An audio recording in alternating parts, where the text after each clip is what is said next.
अगर आप पर कोई उंगली उठाता है ना, छींटाकशी करता है, बुराइयां करता है, तो संत महात्माओं ये कोई नई बात नहीं है, इसमें घबराने वाली बात भी नहीं है, क्योंकि बुराई से ही ले रहा, आपका नाम तो ले रहा, आपका प्रचार प्रसार कर रहा है। क्योंकि एक बात कवि ने की कि संभल कर चले इंसान ये नादानों की बस्ती है, संभल कर चले इंसान ये नादानों की बस्ती है, इसने माँ सीता को ना बख्शा तो फिर तेरी क्या हस्ती है। अरे जो कि शक्तियों की शक्ति, जगत जननी जगदम्बा, इसने उस पे लाछन उठा दिया, उंगली उठा दी, तो फिर मनुष्य तेरी क्या औकात है, तेरी क्या हस्ती है, जब इसने माँ सीता को ना बख्शा। इसने जब अहिल्या पे दोष लगा दिया, ये मनुष्य है, ये जानता है सब कुछ, जानत है पर मानत नहीं, मानस है मनमोद, जगत चबैना काल का, कुछ मुख में कुछ बोध। इंसान तू सब कुछ जानता है, तू ये भी जानता है कि ना जाने कितने शरीरों के पीछे तू गया, बॉडियों के पीछे तू जा रहा है, कितनी मौतें तेरे सामने हो रही हैं, फिर भी तू अनजान बना बैठा है। पल भर का पता नहीं, लाखों वर्ष का समान करे बैठा है। पल भर का तेरे जीवन का पता नहीं और लाखों भर का समान करा बैठा है। अंत में जब कारू और सिकंदर के साथ नहीं गया तो तेरे साथ क्या जाएगा। आए हैं सो जाएंगे, आए हैं सो जाएंगे, राजा रंग फकीर, एक सिंहासन चढ़ चला एक बंद करके जंजीर।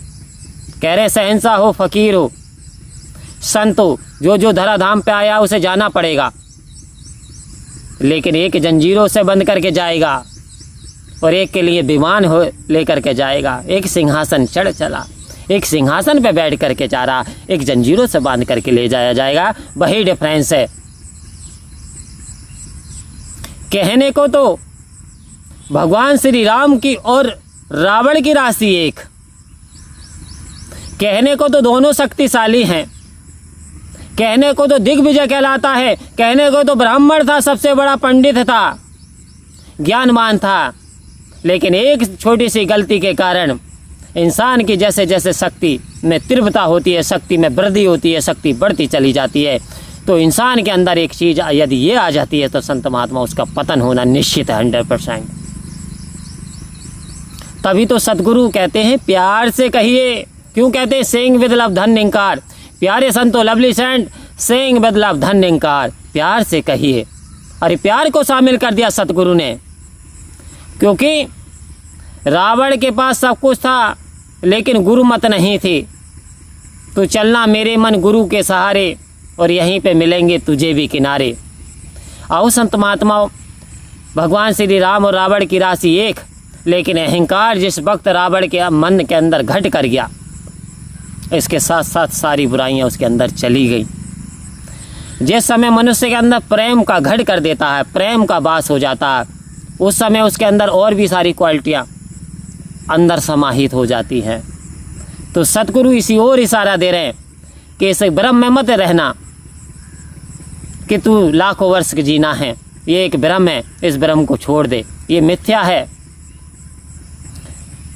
तीन काल है सत्य तू मिथ्या है संसार, घट घट वासी हे प्रभु अविनाशी करतार, और दया से तेरी हो सभी भवसागर से पार। कह रहे स्वर्ग और नरक से भी ऊपर का एक द्वार है, वो है मोक्ष का द्वार, वो है मुक्ति का द्वार। लेकिन इस द्वार पे पहुंचने के लिए तुझे सतगुरु की कृपा का पात्र बनना पड़ेगा, परमात्मा की कृपा का पात्र बनना पड़ेगा। और पात्र ऐसा होना चाहिए जैसे कुम्हार मिट्टी के बर्तन बनाता है तो उन्हें बजा बजा के देखता है जब पकाता है, जो कच्चे होते हैं जब बजाता है तो वो फूट जाते हैं। ठीक इसी प्रकार से जब भक्ति का मार्ग होता है तो जब थोड़ी बहुत परीक्षा की घड़ी आती है तो जो अभी कच्चे हैं तो वो टूट जाते हैं, बिखर जाते हैं, उस रास्ते को ही छोड़ देते हैं। लेकिन एक सोना है जो तपता रहता है तो तपता रहता है, जलता रहता है तो जलता रहता है। सुनार हथौड़ी पे हथौड़ी मार रहा है तो हंस हंस के मुस्कुरा के सह रहा है। तो कहा कि चोट मारी पत्थर पे तो कंकड़ बन गया, जिस पत्थर ने चोट सह ली वही तो शंकर बन गया। आओ संत महात्माओं, चोट ही सहता है आभूषण, चोट सहता है वो सोना, वो तपता रहता है। तो हमें भी परमात्मा मजबूत बनाना चाहता है, हमें भी ऊंची पदवी देना चाहता है, हमें भी आनंद देना चाहता है, लेकिन हम ऐसे पात्र बन जाएं, अपना पात्र खाली कर लें, अपने मन को खाली कर लें, सतगुरु के वचनों को अपना लें, सेवा सत्संग सिमरण को जीवन का आधार बना लें। हर बात सतगुरु की माथे से सर माथे से रख के, मेरे स्वामी मेरे मालिक, तेरी कृपा तेरा वचन एक एक हमारे लिए कल्याणकारी है, इसलिए हमें तेरे वचनों पे चलना है और अपने जीवन को सुंदर व सरल बनाना है। परम प्यार से कहिए धन्यवाद जी।